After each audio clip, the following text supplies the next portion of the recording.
هل فكرت يوما تربي طائر ذكي جميل ومرح؟ خليني أعرفك على واحد من ألطف الطيور الأليفة في العالم، طائر الكوكتيل. الكوكتيل هو طائر موطنه الأصلي أستراليا، لكنه اليوم موجود في بيوت ناس كثيرة حول العالم لأن شكله لطيف، صوته ناعم، وطبعه اجتماعي جدا. اللي يميز الكوكتيل هو الريشة الصفراء اللي فوق رأسه، وحركاته الظريفة، وقدرته على تقليد الأصوات وحتى الصفير. وفيه أنواع كثيرة من الكوكتيل بألوان مختلفة: رمادي، أصفر، أبيض، وفيه اللي يكون فيه خدود برتقالية كأنه حاط ميك اب.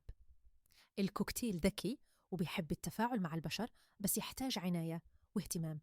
لازم نوفر له قفص واسع، أكل صحي، ولعب علشان ما يمل، ولازم نخصص له وقت يوميا نلعب معاه لأنه بيحب الصحبة، ولو أهملته ممكن يحزن أو يمرض. والشي الجميل، الكوكتيل يقدر يعيش معك أكثر من 15 سنة إذا اعتنيت به صح. هو أكثر من مجرد طائر، هو صديق وفي بصوت ناعم وشخصية حنونة.